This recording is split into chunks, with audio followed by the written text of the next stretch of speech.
Fabulous Tales and Fables ASAP by Owen T. Duggan. Story 8. Bad Lords and Ladies, Good Slave.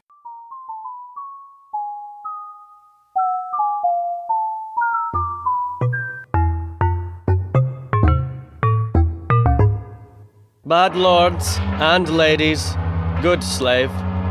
Section 2. The Succession of Task After Task.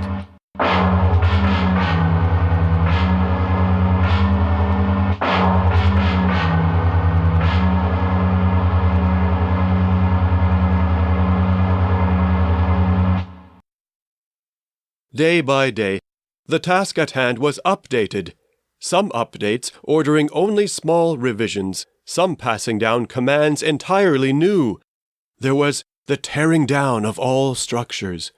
That involved the toppling of a tower or two, the pushing over of a wall, and the use of ropes to haul down frames made of posts and beams, till all you saw were rubble heaps and broken lines of stones, like disemboweled intestines, and all you saw were jumbles of timbers like the broken bones of a crushed cadaver, like the prey of a grey-patch panthera. Grey-patch pantheras were the main predator on planet Vars, by the way. There was the separation of pieces one from another. That task involved dragging darkwood out into the open and hauling pale green stones out too. No stone was to be left in contact with another. That was the task. Not on top of it, not beside, not below. Timbers could not be stacked as though convenient for reuse. They had to be scattered, not laid parallel or in proximity. "Randomize," was the buzzword delivered at one daily update. "Randomize the arrangement of stone and wood, you extraterrestrial turds!"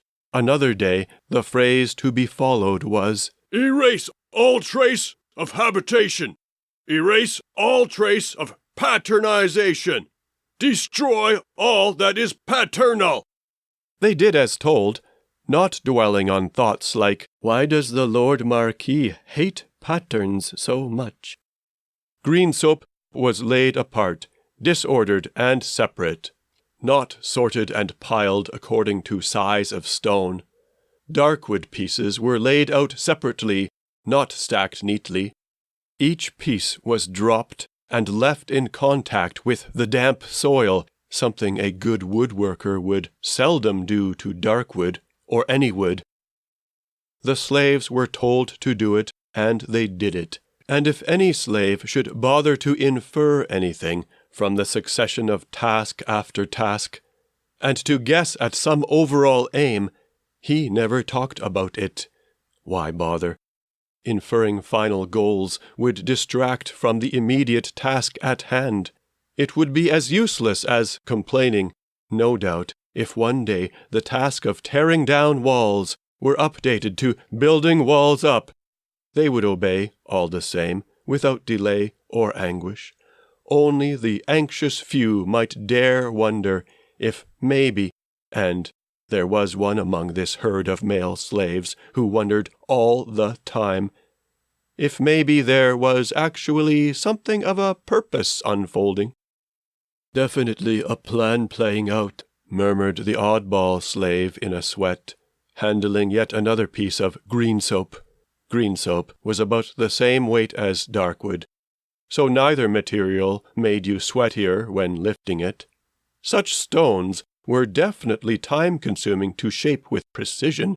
That was one thing the slave knew, so they were always left fairly rough when built into structures. Far from uniform, such stones only matched stones laid on the same course of a wall, and each of those matched only the ones along the same course, and matched them in height alone. You'd see this, looking at any wall. You'd see the different thickness of the layers. It was like looking at wood grain, where the tree experienced both good years for growth and bad, both irregularity and paternality, could be seen in all kinds of things, the slave decided. And another thing, while built into structures, green soap walls had to be maintained regularly with new mortar pressed into clean cracks, walls weakened if not maintained, like the shaky walls they had toppled. Mortar dissolved while hard stone remained. This particular mortar was more crumbly than a stale biscuit. "Fascinating," said the slave, studying the stratified grain and irregular edges of the pale green building stone. The bits of mortar sticking to top and bottom, but not to sides, crumbled free and dropped away with ease. Chunk after chunk could be broken free and dropped, broken free and dropped, broken free and dropped. Fascinating. The oddball slave had stopped working many minutes ago. The slaves nearby had begun to notice. "Le chef Tasker! Le chef Tasker!" came a cry. "He's here! He's here!" It was time for the daily update. "No, wait! She's here! She's here!" Indeed, this time it was a she. The slaves gathered, immediately and automatically, and the excitement had another dimension, because as soon as the task was announced, their food and vitamins would be provided as usual. They could eat their happy fill and pop their vitamin pill before working up to steady working speed, saving some food to eat at sundown when work would halt for the night, said Chef Tasker, after opening gestures and formalities. The slaves dig trenches. The slaves dig pits. They do it without pattern. They randomize. 1 trench every 2 people, 1 pit per person. This might sound to an outsider like a strange announcement, but it was taken to be the exact words of the Lord Marquis of the Frontier himself at the moment he decided the next task. Next came the Liturgy of Reiteration, which was basically the repetition of the task in different vocal styles. No need to go over it here, because the thing is that food time came, and during food time the very odd slave had very troubled thoughts. "Are we supposed to make a graveyard?" was one thought, though not spoken loudly. "And is the graveyard meant for us?" was another thought, not spoken at all. While eating, the slave kept an eye on the chef Tasker, who had an eager band of apprentices and slaves on hand. What is she doing? From what the slave could make out, she and her team were measuring sticks and stones. But why? She seemed to be checking the distance between and among sticks and stones, so that she could report to the Lord how things were going. It was troubling not to know for sure what was going on. Why was it so important that all the materials be scattered? The buzzword, as delivered, may have been "randomize." However, the word that kept buzzing through the slave's brain was "graveyard, graveyard, graveyard." As the task of digging got underway, the oddball slave merely went through the motions. Why bother working hard to dig your own grave? It was potentially a paralyzing worry. For that matter, why bother with anything? Graveyard, graveyard, graveyard, graveyard. And so, a few days later, when the task of digging was pretty much complete, one nameless slave among 200 male slaves would worry no more about anything, because one poor slave among 200 died. Now a little bit about Varushan society, about death, and about surviving the night. The nights were long, dark, and cold. At nightfall, as a slave, you ate whatever was left of your food. You fell asleep, which was the most mindless time of the daily routine. It was cozy. Each slave got his or her own massive bundle of nappy fluff, as it was called, which was a light material of tangled and felted fur and hair. The bundle was perfectly warm as long as you squirmed into the center of it, covered your head with a flap of the stuff. Only when the middle of the night came was there a problem. You see, on Vars, the sun was God.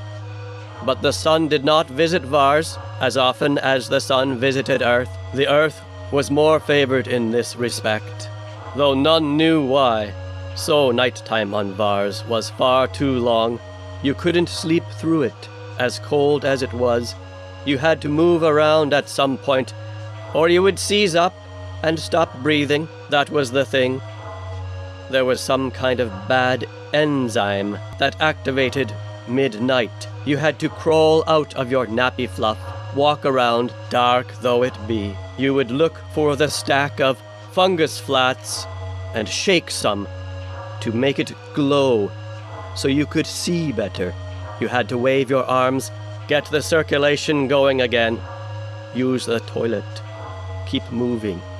Try not to bump into people. People said things like, "Wow, it sure is cold out tonight." And, "I really prefer when I'm falling asleep in my nappy fluff." Me too. If this were Earth, you could pass the night telling interesting stories. On Vars, however, people don't know many, if any, stories. That was the thing, and they knew no jokes. No point. The humanoid people on Vars did not laugh, and that is just a little bit about Varusian society. It was morning when they found the dead slave, still bundled up in his nappy fluff. He must have made the decision not to come out midnight like everyone else. A fatal choice. The bad enzyme will get you if you don't crawl out midnight. Not a painful way to go, mind you. Certainly not a virtuous way, like dying of old age. But at least not as horrible as being ripped limb from limb by a hungry gray-patch panthera, or, to mention the rare but far more awe-inspiring predator on Vars, being swallowed whole by a king anaconda. In life, anywhere you live, you should take the good with the bad. Worries and reliefs, take both in stride. Death happened and will happen again, as they say there, as people said often that day. No grief was expressed for the deceased, no need for it. They were properly resigned to fate. The dead slave would never know about the new task that was coming down the very next day, mid-morning. The announcement would either confirm or dispel the idea that trenches and pits were going to be their graves. All were assembled, and the new task was... "Hey, I thought it was you that decided to die in the night," said one slave to another. He was speaking straight at that antisocial oddball slave. "I saw you that time you stopped doing the task. You just looked at the green soap. You faked digging. You're different. Useless. You're not as useful as I am. You should be the dead one." It was the longest string of words that any slave had spoken for, a long time. People turned and listened, like zombies smelling flesh. "Yeah, well," said the oddball nervously, desperate to not draw further attention. He tried to act like the least odd among them. He spoke in a deadpan voice. "I am not the slave who died," he said. "You can see I'm alive. Let's listen to the task now. They'll tell us what to do, so we can all be useful." He stared up at the stand of speaking. People copied him, and properly looked up at the stand of speaking. He really did not want to attract attention. In fact, he the oddball slave was not a he at all, not a male. It was a secret long kept. The long-spoken slave fired a parting shot. He, a male like the others, said, "Yeah, and I'm telling you, you're not social. You're antisocial. You're useless. You don't belong." The task was announced. The chef-tasker said in a calm tone, "The slaves put the beams into the trenches, and the post into the pits." That was the task in factual verbatim style. In the liturgy of reiteration that followed, le chef said, "They put the beams into the trenches, and the post into the pits." To follow was a ceremonial direct style. "Put the beams into the trenches, and the post into the pits." Then finally, in an intense ceremonial rage, it was, "Put the freaking beams into the trenches, and the post into the freaking pits." Indeed, the daily delivery of task was the most intensely exciting segment of any given day, on a planet that had no jokes, no stories, no televisions. When they ate this time, they were given a new type of vitamin, a whole handful of them, and they were sweet. And when the chef-tasker and crew departed, they took away the corpse of the unfortunate dead slave.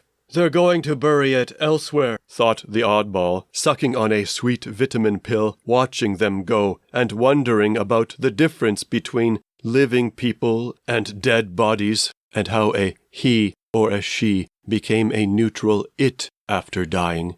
A corpse is an it. "And all I know is I want to be alive," the slave decided. "And I don't want to be an it."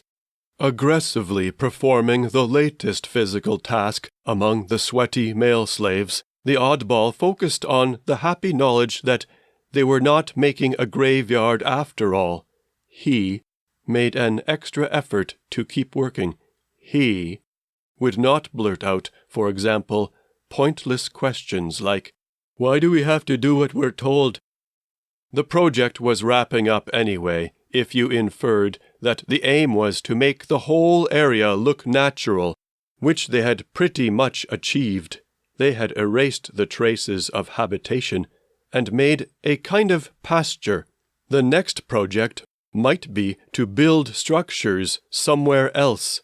That would be an interesting change of scene. The slave could charge into such a project and be as useful as anyone. On top of that, no one was ever going to learn from him his secret if he could help it. Some kind of hope could be found in blending in. However, no, there was not really much reason for optimism, as it turned out.